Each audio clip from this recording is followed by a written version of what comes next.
and welcome to Iowa Speedway for the third race of the NASCAR 3M Cup Series Season 5.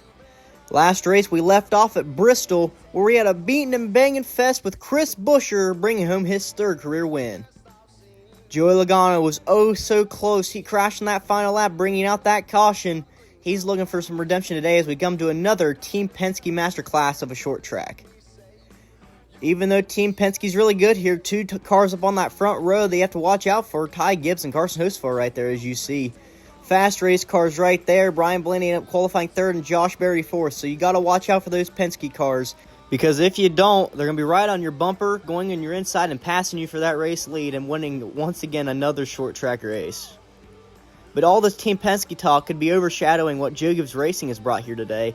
All four cars were top 5 in practice. So, I mean, this is something you usually don't see out of Joe Gibbs Racing when it comes to these short tracks. And you obviously can see it with Ty Gibbs being on the pole. And speaking of Ty Gibbs, let's talk about Ty Gibbs for a second. Last season at Iowa, he crashed in the massive one with Joey Logano going up and over. But he's qualified on pole today, and he's looking for a strong run after he's shown speed early in the season.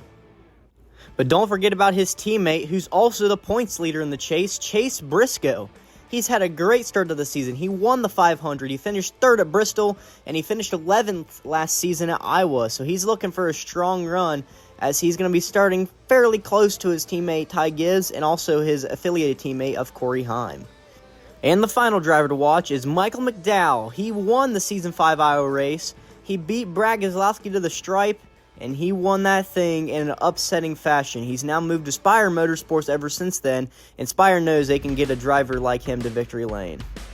Here's your starting grid today for Iowa. Ty Gibbs and Carson Hocevar make up row 1. That's a very eventful row 1, and hopefully one of those guys can keep their car going to the end, but knowing those two, I doubt it. Now looking on the back half of the top 10 and outside from there, you got SVG and Corey Heim in row 6. That is an eventful front, or row 6. Corey Heim, the rookie, the Truck Series phenomenon, and SVG, the road course ringer on short tracks. They're both up there. And looking just outside the top 20, Joey Logano, who about won Bristol last week. Looking forward to this race. Hopefully he can have something go his way and get up to the front, because he knows he has a fast race car. And as we get further back in the field, let's talk about Austin Dillon. On 15-lap averages, he was 6th fastest out of all the cars, and of course, Joe Gibbs Racing and Team Penske made up all the top 5. But watch out for Austin Dillon. You know, you never know, he could do something. And looking at the final back half of the field, not a surprise for all these guys in the back. But after the starting grid is done, we are going to have a heck of a race here in Iowa. And for your race analysis, 12 laps, 10.5 miles, 40-mile-per-hour pit road speed, and the pit window is 8 to 10 laps. No drivers are going to the rear, but it's going to be Ty Gibbs and Carson Hocevar leading them to the green flag here in Iowa. We're racing in the cornfields. Gibbs has a nice jump down into turn 1. Here comes the Penske car of Ryan Blaney into second place. Gibbs trying to pull that gap, and he will. Here comes Hocevar back on Blaney. Then fighting back behind is going to allow Ty Gibbs to get the lead. And looks like Blaney was hit in the fence. Maybe some contact from Carson Hocevar. Blaney will slip back as Ty Gibbs is trying to pull that lead, but Hocevar's coming. Looks like Ty Gibbs, he slips up. Here comes Carson Hocevar. He's going to take the race lead, and he will lead to lap 3. Look at Josh Berry coming through. Berry having a fast race car. That Team Penske affiliate team of Wood Brothers also having really good success here on the flat short tracks. But it looks like Carson Hocevar having a great start to the race. Around goes Blaney! That's a Team Penske car around into Byron, and they're both in the wall. The caution flag will fly as 2 heavy hitters here in Iowa are out of this thing.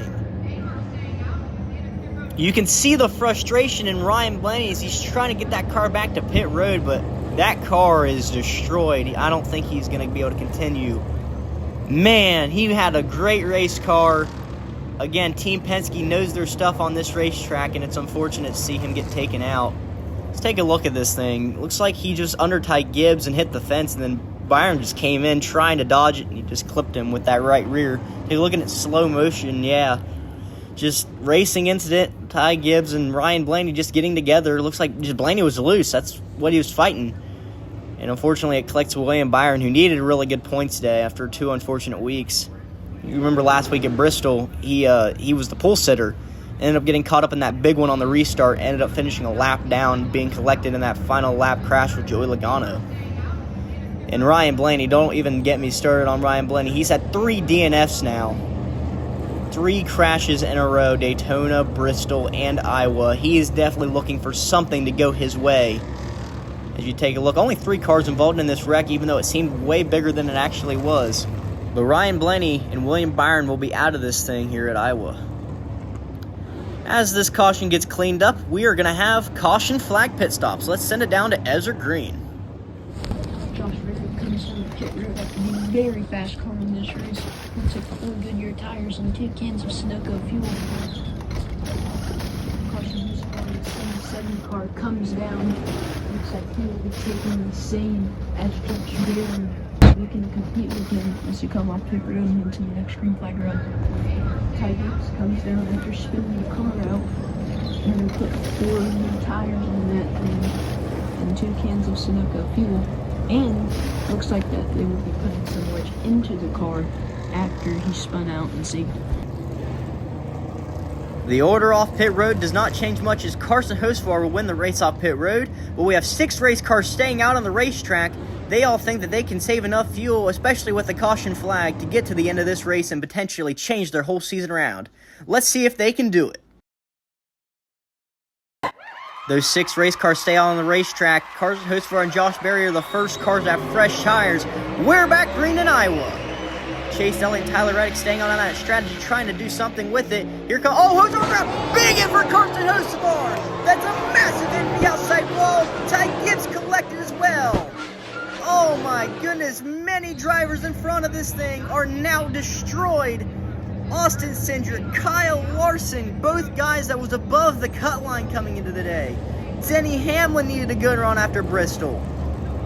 Oh my, this has taken out many contenders that needed a good run today.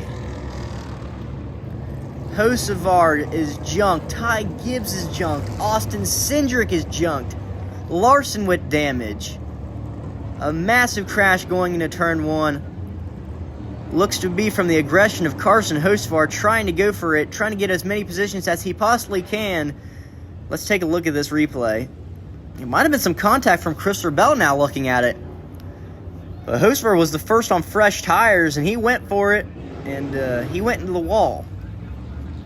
Just take a look at it again in slow motion. It doesn't look like there was contact from Bell. Looks like he just got loose going for it, slipped up, and just slammed that outside wall, took Austin Cindric with him.